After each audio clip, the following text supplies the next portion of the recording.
Oh oui, bienvenue mes amis sur la TLR Stories numéro 2 dont je vous parle depuis longtemps, l'analyse de la vidéo de mon match à NXT TakeOver Fatal 4-Way, mon match contre Enzo Amore, cheveux contre cheveux qui a eu lieu le 11 septembre 2014.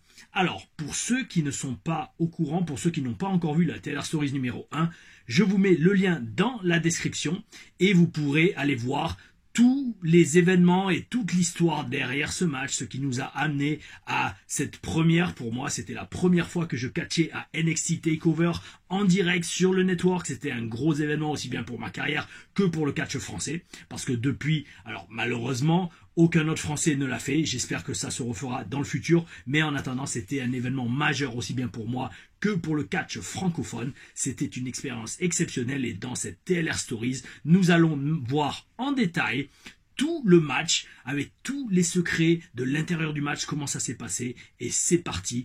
Avant de commencer, mes amis, sachez que je vais baisser le son de la vidéo parce que non seulement je vais souvent parler au-dessus de l'action et si jamais vous voulez voir le match dans son intégralité sans mes commentaires, je vous mets également le lien dans la description. Il a été posté plusieurs fois sur YouTube. Il y a une version qui est encore online. Vous pourrez regarder le match. Alors, est-ce que vous voulez regarder le match sans mes commentaires avant ou d'abord regarder le match avec mes commentaires et ensuite regarder le match sans mes commentaires, juste le match tel qu'il a été diffusé à l'époque sur le network et qu'il est encore disponible, je pense, encore aujourd'hui. C'est à vous, libre de choisir. En attendant, mes amis, c'est parti pour hashtag TLR Stories numéro 2. Mon match à NXT TakeOver Fatal 4-Way. Ça va ramener beaucoup de souvenirs. Et pour replacer l'histoire dans son contexte, donc, on était, de mémoire, je crois, 2 ou 3e sur la carte. J'avais eu 2 mois auparavant une grosse blessure derrière la cuisse. Je détaille tout ça dans la TLR Stories numéro 1. Et c'est avec beaucoup de stress, mais beaucoup aussi de joie et de fierté et d'excitation professionnelle que je suis dans les, même plus dans les vestiaires à ce moment-là, je suis derrière le rideau d'entrée avec une tenue dorée, vous allez voir, et pas celle-ci.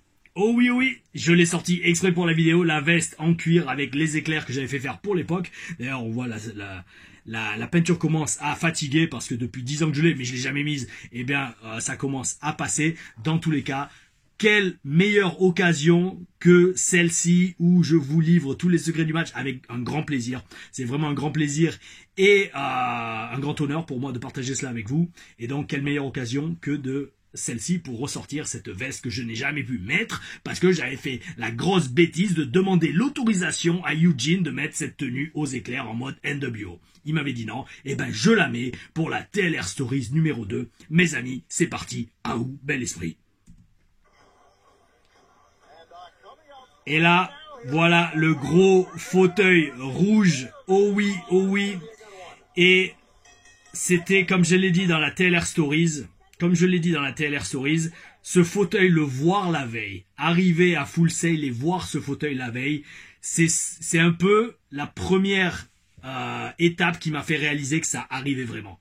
Que le rêve se réalisait, que j'allais vraiment être sur le network à un takeover qui était le but pour tous les catcheurs d'NXT à l'époque. Le but c'était bien sûr d'être à la télé, mais c'était aussi d'être à takeover. Parce que les takeovers c'était un peu nos in your house, c'est-à-dire nos pay-per-view que si on était à TakeOver, on savait que Vince McMahon, Triple H, tout le monde allait regarder et que surtout, si on était sur une carte à TakeOver, c'est que la compagnie, la WWE, misait gros sur nous et voyait beaucoup de potentiel en nous. Oh oui, oh oui. Et tout était résumé dans ce fauteuil. Ce fauteuil qui est resté sur la scène d'entrée tout le show. Donc ça veut dire que pendant tout le show de ce NXT TakeOver Fatal 4-Way, eh bien c'était une sorte de rappel qu'il y avait eu un match cheveux contre cheveux dont j'avais eu la chance de prendre part. Et là, le thème France Rules, France Règle, traduction de la WWE. Attention, attention, nerfs sont là. Et là, mes amis, ça, c'est de l'impro. C'est de l'impro.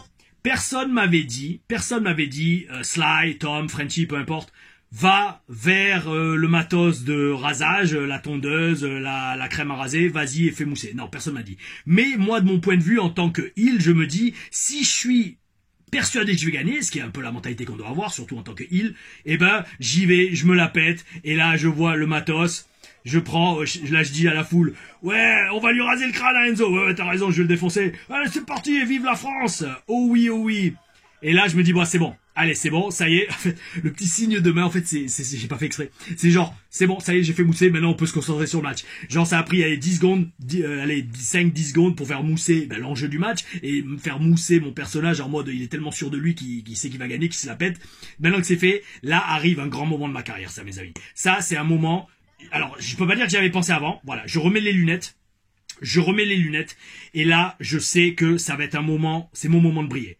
Mon entrée, avec en face de moi, là on la voit pas, mais en face de moi, la caméra qui était sur une sorte de grue, une sorte de perche. Et là je dis, ce moment, c'est mon moment. Mon nom va être là, c'est mon entrée, je veux briller à ma juste valeur. Sylvester Lefort, voilà, ce segment là où on me voit faire, on est ici chez nous, c'est un moment que je voulais immortaliser dans ma carrière et où je voulais vraiment marquer les esprits. Parce que c'est le genre de truc, on pourra jamais me le retirer. Faire mon entrée, avoir mon nom marqué à NXT TakeOver, bel esprit, oh oui, oh oui. Et ensuite, donc, alors, là, c'est très important. Pourquoi je fais exprès aussi de laisser le temps de la vidéo? Parce que regardez, le segment entier fait 16 minutes. Et je vous l'ai dit, dans la TLR Stories numéro 1, on avait 16 minutes pour le segment. Donc déjà, on a respecté les temps, oh oui, oh oui. Deuxièmement, donc, alors, le temps alloué, c'était ça. Comprenez. On avait mon entrée, et pendant mon entrée, ils allaient montrer toutes les vidéos qui nous ont mené là où on en est aujourd'hui. Et là, c'est ce qu'ils sont en train de faire. Là, je vous avais expliqué qu'un beau jour, ils sont arrivés aux enregistrements télé, et il m'avait dit, Sly, tu vas aller raser la barbe d'Enzo pour justifier ce match contre cheveux. Enzo, pour se venger, était allé voir sa cousine, Carmella, que l'on voit ici, et là d'ailleurs, on voit en rose un de mes anciens colocs, Kamel Dickinson, un super pote, qui venait de l'île des Bermudes, donc bermudien j'imagine, excessivement charismatique, et là on le voit, donc c'était lui le propriétaire du chien qui va subir le sort de nous faire découvrir les effets négatifs de cette crème dépilatoire. Ah, Kamel, il était énorme. Qu'est-ce qu'on rigolait. Il était excellent au micro. Il avait un charisme de ouf, il était excellent. J'ai jamais compris, enfin oui je sais parce qu'il a eu beaucoup de problèmes de commotion cérébrale, mais il aurait pu être une méga superstar. Charisme de fou. Enzo et Cass, première apparition télé de Carmella, c'est ce segment. Et là, Enzo qui parle, qui fait mousser la crème dépilatoire permanente. Alors en fait, cette crème, vous en prenez sur la gueule, vos cheveux ne repoussent plus jamais. Là, ils font une grosse connerie. Ils en font tomber sur le pauvre petit chien, Fifi le caniche. Et ça, donc, comme j'avais dit dans la stories numéro 1, ils avaient filmé ce segment l'après-midi d'un show live event en Floride. Ils étaient arrivés à la bourre à 6h, 6h30, alors que le show commençait à 7h30. Et en fait, ils avaient filmé ça en une après-midi. Et là, alors très logique, bien sûr, aussi, allez, un peu d'ironie. Avec Marcus, on se pétait des barres de rire.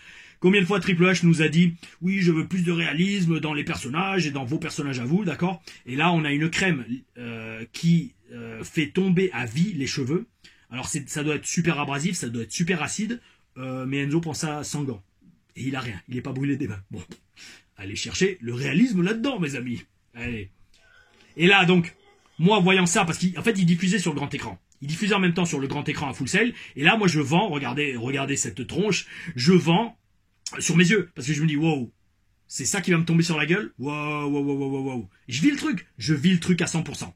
Et c'était énorme parce qu'en fait j'avais même pas besoin de me forcer, j'étais tellement à fond dans la storyline, de toute façon encore aujourd'hui hein, sur les indies, mais voilà. Et là je regarde Marcus, je lui fais mec on prend cher, mais non t'inquiète pas, jamais ils vont m'arracher mes cheveux. Attends vas-y je suis bien coiffé. Et alors là cette musique elle me gavait.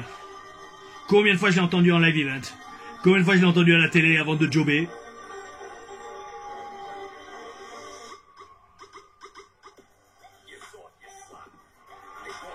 Et Enzo et Cassidy, how you doing? Là, ils arrivent. Ouais, ça va, bonne petite shape quand même, les abdos, les pecs, bien huilés, bien bronzés. Souvenez-vous que donc, à cette époque, je sors de 2 mois de déchirure derrière la cuisse, donc j'ai pas pu faire de cardio, donc ça va quand même, j'ai bien conservé les abdos, oh oui. Et pareil, très important, donc je vous dis, on va regarder... Pour que vous compreniez comment ça marche un match TV et surtout en live et encore plus en pay-per-view, gardons les yeux sur le temps. Donc, comme je vous avais expliqué dans la TLR Stories, segment total 16 minutes. Le plus important, c'est la fin du match. Donc, à la fin du match, on devait prévoir 4 minutes pour tout le gaga autour du saut, couper les cheveux. Ouais, j'ai gros abdos quand même. Et donc, À 12 minutes, il fallait qu'il y ait le ding ding ding final, d'accord? Ensuite, pour les intros, l'intro, les entrées, les petites vidéos qu'ils ont jouées pendant mes entrées, bien sûr pas pendant celle d'Enzo, c'est celle du Hill qu'on va couper, et la promo d'Enzo, on avait prévu sur papier 4 minutes 30. 4 minutes 30 à peu près. Et s'il vous plaît, gardez les yeux sur le timer, parce que là, vous allez voir, ça va mal se passer, dès le début. Là, Enzo commence à peine son entrée, sa promo, on en est déjà à 3 minutes 30. Là, je me rends pas trop compte encore, mais je vais avoir les nerfs, vous allez voir. Realest guys in the room.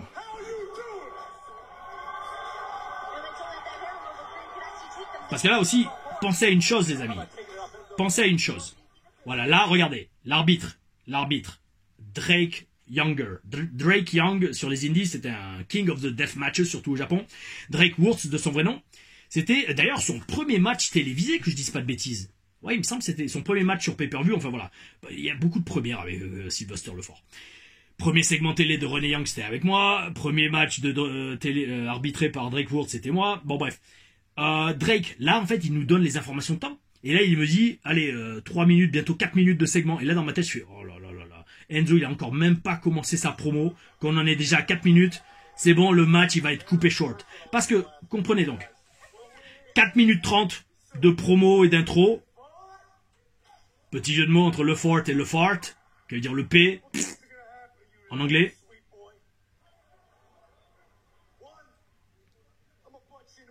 Voilà. Alors là, Enzo, il commence à peine sa promo dans le ring.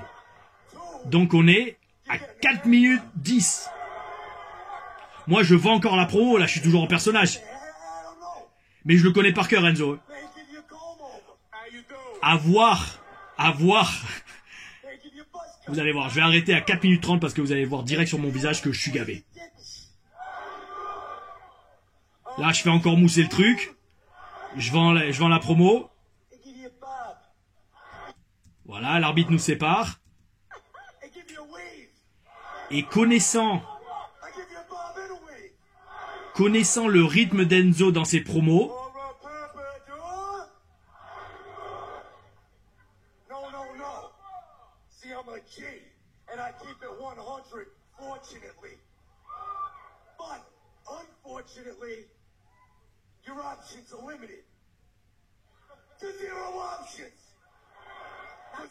voilà, et alors là les amis, donc regardez, on est à 5 minutes du segment.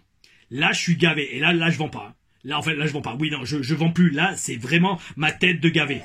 Voilà, là je suis en train de me dire, ah le bâtard. Le bâtard, il utilise le temps, le fait qu'on soit en live, qu'on puisse rien faire, hein, à part lui arracher le micro des mains, pour faire mousser ses catchphrases, et ça va empiéter sur le temps du match. Moi là, j'ai que le match pour briller. Regardez mon visage, là je vends plus. Là c'est vraiment moi gavé, parce que je suis en train de comprendre ce qu'il est en train de faire. Je suis en train de comprendre qu'en fait il tire la couverture à lui, et qu'il fait mousser, qu'il fait durer sa promo pour connecter avec le public. Il a raison, parce que ça va vendre plus de t-shirts, ça va montrer à Vince McMahon qui regarde le pay-per-view, où là je peux faire de l'argent avec ces gars, mais en attendant, il est en train de nous... littéralement, je m'en fous, la vidéo va pas être monétisée vu que je mets tout le match, il est en train de me baiser sur le temps. Et ça m'a gavé. Là, c'est mon visage de mec gavé, parce que je sais que on est déjà 30 secondes overtime sur sa promo, et il a même pas fini. Là, il en est qu'aux 2 tiers de sa promo, donc il y a encore tout le truc avec les catchphrases de Cassidy, la catchphrase finale. Là, on est déjà overtime. Je le sais parce que l'arbitre vient de me dire 5 minutes dans le segment, et je sais qu'on devait commencer le ding ding ding du début de match à 4 minutes 30. Donc, je suis littéralement gavé. Là, j'arrête de vendre. Parce que je connais Enzo, je connais son timing de promo. Voilà, là, l'arbitre me donne les temps, là encore. Là, je sais que Cassidy doit placer toute sa MERDE.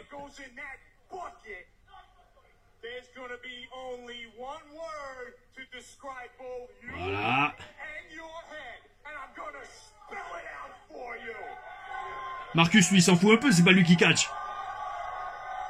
Regardez, 5 minutes 30. 1 minute overtime de la promo.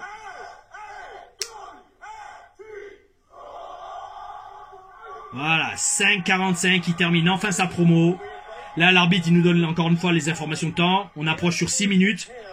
Donc, comprenez les amis, voilà, là, il vient de dire à Marcus, sort du ring. Nous, on fait quand même mousser l'équipe. Parce qu'on faisait toujours mousser l'équipe avec les légionnaires. Et donc, regardez, 5:55, oh oui, bel esprit, synchronicité de l'univers, oh oui. Bon, j'espère que vous kiffez déjà la vidéo. 5 minutes 55, donc 6 minutes, Il nous reste donc dans le segment 10 minutes. Enlevez les 4 minutes qu'on a besoin à la fin, il va y avoir que 6 minutes de match. Vous imaginez, on est en pay-per-view, on a un segment de 16 minutes. Au final, non, on va avoir que 6... je dis pas de bêtises. Non, attendez, je dis... Oui, non, il nous reste 10 minutes dans le segment, 4 minutes à la fin. Oui, 6 minutes de match. 6 minutes de match. Je sais direct qu'on va couper la partie du match où je domine. Parce que c'est ça, j'allais dire le moins important du match. On fait quand même mousser avec la foule.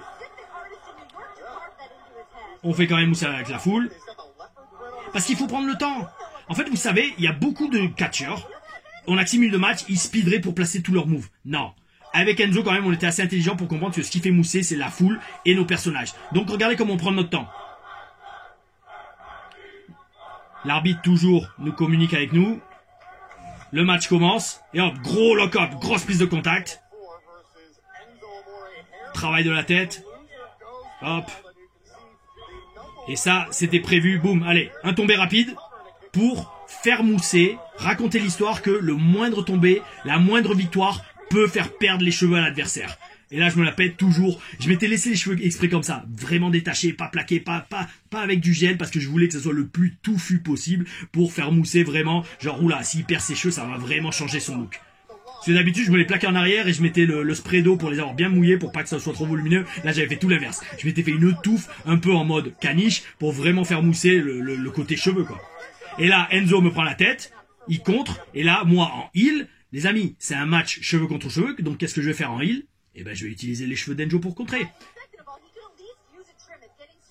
Alors, peut-être pas tout de suite, voilà, c'est ça. D'abord, il s'accroche, et là, comme il est babyface, storytelling, il domine, il est plus fort que moi techniquement, hop, dans le dos de l'arbitre, qu'est-ce que je vais faire? Et hop là! Et ça, pareil, les amis, ça je vous le dis tout de suite, c'était pas prévu, hein, c'était une impro totale dans le ring. Et là, Enzo lui le fait devant l'arbitre, il s'en bat les steaks, mais bon, c'est parce que Enzo n'a pas ma psychologie de match. Hop, hop, hop. Et là, mes amis, le drame arrive. Le drame arrive. Un tombé.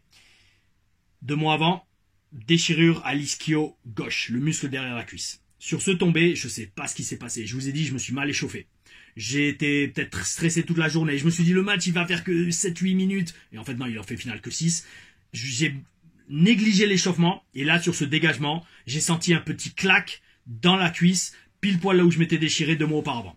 Et vous allez voir, je me relève, alors je me tiens pas tout de suite de la cuisse, mais le premier truc, vous allez voir. En fait, je sais pas ce qui s'est passé, peut-être parce que Enzo m'a pas assez stacké, je sais pas, mais là regardez, donc dégagement, hop, et là je galère pour me relever, et le premier truc là dans la tête, je fais, ça y est, dans ma tête, c'est, oula, ça y est, je me suis redéchiré la cuisse, je me suis reblessé, est-ce que je peux tenir debout? Ma seule priorité là, parce que en direct, sur Network. Rien de pire ne peut arriver qu'une blessure. Là, ma seule priorité, ma seule pensée dans ma tête, c'est est-ce que je peux tenir debout? Est-ce que je peux tenir debout? Est-ce que je peux tenir debout? Si je peux tenir debout, je termine le match. Là, hop, je fais quelques pas pour voir si je peux marcher. Ok. J'essaye de vendre. Je vais voir Marcus pour faire mousser l'équipe, pour faire mousser la connexion. Mais là, dans ma tête, je fais, ok, c'est bon. En fait, le petit acquiescement que j'ai donné à Marcus, c'est limite pour moi. C'est limite en train de me dire, ok, c'est bon, je peux tenir debout, on va terminer le match. J'ai que... Allez, combien là, il reste combien? On est à 7 minutes. J'ai 9 minutes à tenir. C'est ma seule priorité à ce moment-là. L'arbitre, là, il nous donne les temps, toujours. Hop, coup de pied. Là, en même temps que je le frappe, je me dis, j'espère que la jambe va tenir, Parce que je sais qu'il n'y a rien de compliqué qui vient dans le match. Mais, je me dis, j'espère qu'elle va tenir. Et là, regardez bien. Là, il va me mettre un chassé. Et regardez ce que je fais après avoir pris la chute. Hop, je me saisis derrière la cuisse. Parce que sur la chute, j'ai senti direct, aïe, ça va être long, ça va être une nuit très longue. Regardez, je remets juste pour que vous voyez comment je me saisis la jambe après la chute. Ouais, une petite touche parce que j'ai senti, waouh, ça va être long ce soir. Et ouais, les aléas du catch, mes amis. Là, on prend bien notre temps, la caméra vient faire un gros plan. Iptos par-dessus, sur une partie du ring qui est super dure à la WWE. Les coins, c'est là que ça rebondit le moins. Hein. C'est là que ça amortit le moins les chutes. Et là, il va essayer de le refaire. Mais, comme je suis un heel et que je triche, allez, tiens, mange ça. Boum. Chute de merde de la part d'Enzo. Et là, Marcus qui vend. Et là, tu vas payer. Boum, tiens. Tiens, tiens. Là, à ce moment du match, je suis content que la jambe tienne le coup. Parce que même si je sais que je me suis reblessé, le claque était vraiment pas bien. Je boite un peu, mais bon, j'essaie de cacher ça. Ah oui, alors là, oui, ça aussi, moment important du match. Regardez, regardez, regardez. L'arbitre. Voilà, hop. Là, l'arbitre, en fait, il fait genre de me réprimander, mais en fait, il est en train de me dire « Go to the hold ». Go to the hold. Pourquoi? Parce que, en fait, donc, comme je vous avais expliqué dans la TLR Stories numéro 1, Eugene avait tout le match écrit sur une pièce de papier. Une piece of paper, une feuille de papier. Et en fait, grosso modo, quand arrivait la prise de soumission, c'était grosso modo toute la séquence pour amener vers le finish. Donc là, en fait, quand l'arbitre me dit « Go to the hold », c'est-à-dire « Prends la prise de soumission », dans ma tête... Je suis gavé parce que, en fait, grosso modo, là, on a enlevé 2 minutes de match. On a enlevé 2 minutes d'offense que j'étais censé avoir contre Enzo. Et ça m'a gavé. Et donc, pour amener la prise, là, il me dit, go to the hold. Je fais, ok, d'accord. Comme je peux pas mettre une prise de soumission comme ça quand il est dans le coin dans les cordes, hop, un petit body slam rapide. C'est pas prévu. Hop, il se dégage. Et là, direct, je prends la prise. Et là, en fait, vous voyez, là, donc, à ce moment-là, l'arbitre qui me communique et qui me dit, c'est bon, super boulot, parce que c'est Eugene et Triple H qui lui parlent dans l'oreillette. Là, on est en train d'amener toute la séquence qui nous permet d'aller à la maison. Enfin, comme on dit à la maison, de go home, c'est-à-dire d'abréger le match. Donc, on est à 9 minutes de match. On a encore, waouh, on a plus que 3 minutes. 3 minutes pour terminer le match. C'est un truc de ouf à quel point ça va vite. Même moi, je vis le truc en direct avec vous. J'en reviens pas à quel point ça va vite, la télé. On s'en rend pas compte, les amis, mais c'est un truc de ouf, le travail télé. Donc là, hop, Enzo commence un petit retour dans le match. Non, tu dégages. C'était un retour progressif dans le match. Hop, je me baisse, boum, le coup de genou dans la gueule. Et ça, par contre, j'avais dit au caméraman, regardez un peu le travail qu'ils vont faire la caméra. Là, j'avais dit au caméraman avant le match, s'il te plaît, à ce moment du match, quand tu vois le coup de genou dans la gueule que va m'envoyer Enzo, fais un gros plan sur ma gueule. Fais un gros plan sur ma gueule parce que je veux vraiment montrer que je vrille et que je change d'émotion et que là, je veux vraiment en terminer. Regardez les gros plans qu'ils me font, des deux côtés. Hein. Un là, et normalement, voilà, l'autre caméra ringside de l'autre côté. Là, je lui dis, gros plan sur ma gueule parce que je vais faire le changement, bam, moitié de char de Zeus. Boum, là il avait bien pris la chute, Enzo. Chut, chut, écoutez, écoutez.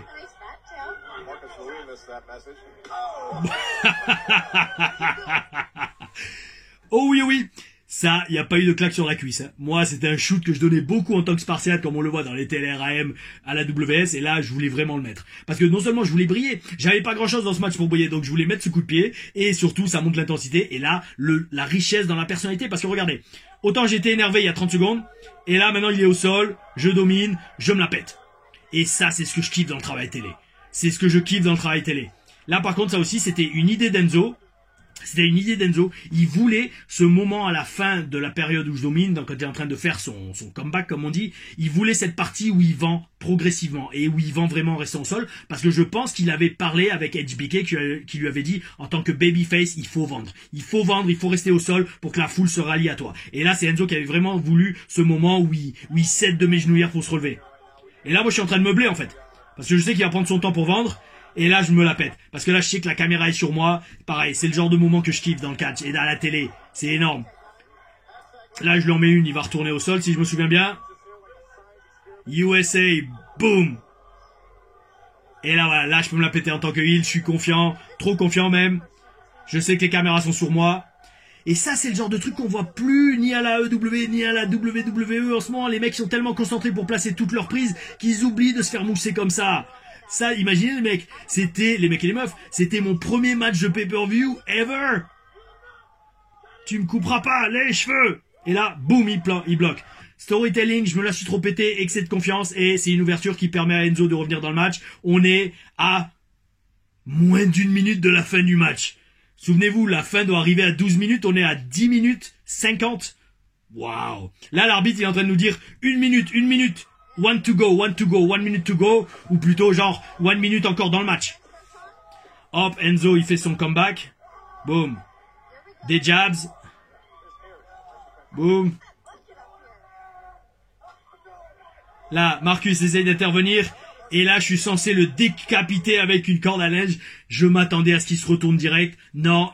Il perd son temps à parler avec Marcus. Et là, je peux vous dire, j'ai les nerfs. J'ai les nerfs. Et pour me venger, les amis, je vais l'allumer. Pas dans la gorge, en pleine poitrine, mais écoutez le bruit de la corde à linge. Là, je me retiens pas parce que je sais qu'en fait, à cause de lui, on a abrégé le match. Et surtout, là, en fait, il me passait pour un gros débile à rester accroupi comme ça dans son dos, alors que normalement, j'aurais dû l'attaquer par derrière. Écoutez. Boum. Boum. Et pourquoi j'ai appuyé aussi? Parce que je crois que c'est mon dernier faux finish du match. Je sais que c'est la seule chance que j'ai de faire croire à la foule que je vais vraiment gagner le match. Et là, j'ai mis tout ce que j'avais dans cette corde à linge. Safe. Je l'ai chopé sur le haut de la poitrine, pas dans la gorge. Ça, je déteste ça. Je suis quand même professionnel. Oh oui, bel esprit. Mais voilà. Et là, pareil, prendre son temps pour bosser la caméra. Hop. Marcus, j'ai failli gagner. Qu'est-ce que je fais? Non, mes cheveux. Toujours faire mousser le but du match, les amis. Storytelling. Oh là là là là. Et là, Marcus, fais vas-y. Amène-le. Hop. Cassidy, boum. Chute de Marcus, magnifique à l'extérieur du ring, croyez-moi ça fait mal. Et là, hop, je panique, il évite la corde à linge. Et là, regardez mes amis, deux choses. Déjà, on est pile poil dans les temps. 11h41, on est pile poil dans les temps. Hashtag professionnel, oh oui, bien faire son boulot comme un pro, ah ou bel esprit. Et là, un truc pareil qu'on ne m'avait pas dit de faire. Personne m'a dit de le faire avant le match, mais c'est moi à l'instinct. C'est à l'instinct et... en vivant ce que je fais, là j'ai rien pris comme offense, à part quelques coups de poing dans la gueule, j'ai pas pris de grosses prises, donc Enzo, voilà, Enzo me bat avec un roll-up basique, je me dégage mais à 3, c'est débile, je vais pas rester au sol 3 secondes, ça a aucun sens, et donc j'ai bien attendu que l'arbitre fasse le compte de 3, regardez, hop, voilà, à 3 je me dégage pour pas me faire enterrer. C'est débile de rester au sol si tu t'es rien pris dans la gueule. Storytelling, encore une fois, psychologie. Et là, si vous regardez, c'est aussi ça, c'est énorme. Je me suis déplacé à genoux. La caméra m'avait bien dit, viens dans ce coin et ouvre-toi aux 3 quarts pour qu'on chope tes expressions faciales. Et là, pareil, regardez. Donc 52, on est pile poil dans les temps. Oh oui, ça fait, ça, j'en ai des frissons, les amis. Ouh là là là, ouais, là, j'ai même les frissons sur le visage. C'est un truc de ouf. Et là, pareil, ce marchandage avec l'arbitre, les gars, c'était de l'impro. Parce que je me dis, je me suis dégagé à 3. Qu'est-ce qu'on va faire? Je veux pas accepter ma défaite. Oh non, ça y est, j'ai perdu et baisser la tête comme si je l'accepte. Non, qu'est-ce qu'on fait dans un sport? Dans un sport, que ce soit en foot, que ce soit des fois dans des sports de combat, on marchande avec l'arbitre si on n'est pas d'accord de la décision. Là, je me suis dégagé à 3. Je vais marchander avec l'arbitre. Je fais, non, mais attends, mec, je me suis dégagé, je te promets. Il n'y avait pas 3. S'il te plaît, non. Et là, l'arbitre, non, c'est terminé. Et là, une fois que j'ai compris que j'ai fini mon truc, là, je refais mousser les cheveux. Et ça, c'était le passage important du match que Triple H voulait vraiment. On l'avait répété, je crois, une fois la veille. Quand on avait changé tout le match, ça, c'était vraiment le passage que Triple H avait voulu répéter. Tout le match, on l'avait monté vite fait en parole avec Eugene et Matt Bloom. Mais ça, c'est le passage que Triple H voulait. Il m'a dit, Sly, voilà, vends tes cheveux, réalise que le monde s'écroule, que ça y est, t'as perdu tes cheveux, et petit à petit, tu tournes la tête vers eux, et là, tu vois que les deux sont dans le coin. Et là, il faut que tu commences à avoir peur, commences à paniquer et que tu essayes de t'enfuir comme un bon français. Il a littéralement dit ça. You gotta shave, tu dois te raser. Hop, là, j'essaie de m'échapper d'un côté. Enzo me bloque le passage. Et là, Cassidy me met une corde à linge. J'ai donné tout ce que j'avais sur cette chute. Et là, regardez mes amis, pour moi, la nuit est terminée. La nuit est terminée, il n'y a quasiment plus rien à faire. Qu'est-ce que je vais faire? Premier truc, je me saisis la cuisse. Regardez. Voilà, je me mets la main derrière la cuisse. Je me tiens la cuisse parce que je sais... Je sais que je vais avoir mal le lendemain. Je sais que je vais être out pendant encore quelques semaines. Mais au moins, j'ai sorti le match. Et j'en ai les larmes aux yeux, mes amis. En plus, à cause de cette déchirure, c'est ça qui a refait que je me suis redéchiré les croisés un mois après. Et que j'étais out pendant 7 mois. Ça, je sais même pas si j'en ai parlé déjà dans d'autres vidéos. Et donc là, c'est toute la fin du match que voulait Triple H. Donc, Cassidy me porte sur ses épaules. Enzo se fout de ma gueule. Marcus vient faire le safe. Et ça, pareil, Triple H nous avait vraiment décrit exactement ce qu'il voulait la veille. La foule nous hue, moi dans ma tête. Bon, même si j'ai mal à la cuisse, même si je suis KO de stress, de tout, d'émotion, j'entends la foule qui hue, je fais c'est bon, on les a. On les a et on a connecté avec eux. Et surtout, je me dis, tout le monde regarde ça à l'office de la WWE, donc ils vont voir qu'on est des bons heels. Oh oui. Et ça, c'est le passage que Triple H voulait très important. Ça, ce passage, pareil, c'est un des tournants de ma carrière.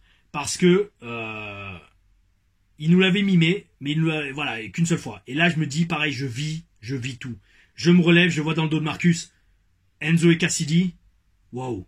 Et là, j'aurais dû regarder Marcus dans les yeux. Si j'avais plus d'expérience comme je l'ai maintenant, j'aurais regardé Marcus dans les yeux, je fais, mec, Je suis désolé. Et là, je serais parti en courant.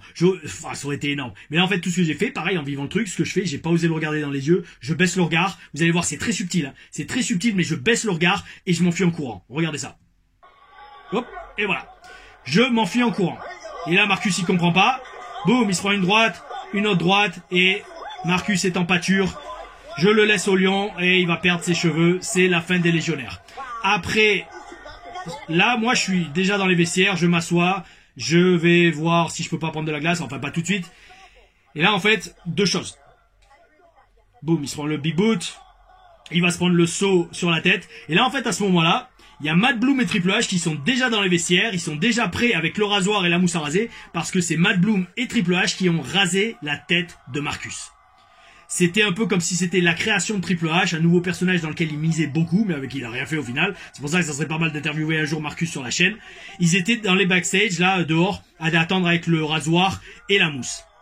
Moi, je me dirige vers là-bas, j'attends Marcus. Alors oui, Eugene voulait que Marcus garde le seau sur la tête. Mais Marcus, il était mort de peur à l'idée de faire ça. Il avait peur de glisser, de s'en prendre plein les pieds. Donc, on va voir, il essaye un peu de le garder, mais il galère. Il fait, allez, fuck off. Je l'enlève et il roule pour retourner dans les vestiaires. C'est pour ça d'ailleurs qu'il y avait la moquette sur la scène. C'est parce qu'il savait qu'il allait avoir de la mousse partout. C'était pour essayer de protéger un peu le truc, pour pas que les autres matchs se cassent la gueule pendant leur entrée. Voilà, là, c'est la fin du segment. Regardez les amis, on est à 15 minutes parce qu'il y a toujours 1 minute de replay. Pas de replay, mais de replay tout court, de ralenti. Et donc là, on est pile poil dans les temps. Regardez, 15 minutes. Ils vont commencer les ralentis. On a été parfait niveau timing aussi parce qu'on a été aidé par l'arbitre et les producteurs. C'est comme ça que ça s'est passé. C'est comme ça que se passe un match à la télévision ou encore plus en pay-per-view en direct. Oh oui, oh oui. Ou alors que ce soit Raw ou SmackDown, c'est exactement pareil. Seulement quand on est pro, on a l'habitude. Voilà, là, ils font tous les replays. Et là, en fait, donc j'arrive, en ce moment, je suis en train d'arriver dans les vestiaires. Et là, deux choses. Deux tournants énormes de ma carrière. Deux des meilleurs moments de ma carrière.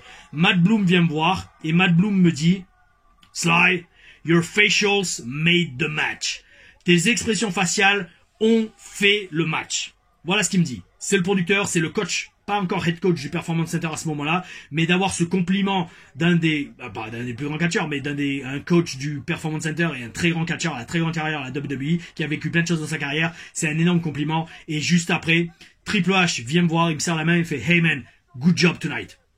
Quand Triple H vous dit ça, le patron de NXT, aujourd'hui le patron de la WWE, croyez-moi, ma carrière était au sommet. Je m'étais redéchiré la cuisse, c'était la fin des légionnaires, j'avais jobé, mais c'est pas grave, j'étais au sommet de mon art, au sommet de ma carrière. Le match se termine, 16 minutes pile poil pour le segment. Mes amis, c'était NXT TakeOver Fatal 4-Way, c'était mon match commenté en direct avec tous les éléments, vous l'avez vécu de l'intérieur comme vous y étiez. J'espère que vous avez apprécié cette TLR Stories. Oh oui, oh oui. Dites-le moi dans les commentaires. Si vous avez aimé, abonnez-vous à la chaîne, partagez, mettez la cloche pour être prévenu des prochaines vidéos. Oh oui, il y a les TLR Reviews qui analysent les shows hebdomadaires et pay-per-view. Il y a les TLR AM avec mes anciens matchs de la WS que je poste sur la chaîne sur le même format. Commentez en direct, la chaîne Catch, la chaîne Tom Larufa, c'est pour vous, on partage tout, on est honnête. Et donc, dans la description, vous trouverez le lien vers le match en entier. Vous trouverez également le lien vers la première TLR Stories qui vous explique comment on en est arrivé à ce match à NXT TakeOver Fatal 4-Way. Et également, je vous mettrai donc le NXT Fallout, c'est-à-dire tout ce qui a été filmé après, en direct, après ce pay-per-view, où vous allez voir un segment où j'interviens et je coupe la parole à Enzo et Cass qui célèbrent au bord du ring. Et vous allez voir, bon, j'ai enlevé tous les bandages, les coudières, et vous allez voir que je boitille un peu. Pourquoi? Parce que je me suis reblessé dans ce match. Oh oui, oui, mes amis, c'était un grand plaisir de vous avoir avec moi ici dans cette TLR Stories numéro 2. La prochaine sortira le mois prochain, je ne connais pas encore le sujet, mais suivez la chaîne, suivez l'actualité de la chaîne pour savoir quelle sera la prochaine TLR Stories. J'espère que vous avez aimé et je vous souhaite une excellente soirée, une excellente matinée, une excellente journée, dépendant de quand vous avez regardé cette vidéo. Et surtout, comme d'habitude, gardez le bel esprit. Oh oui, moi, magnifique. Aou.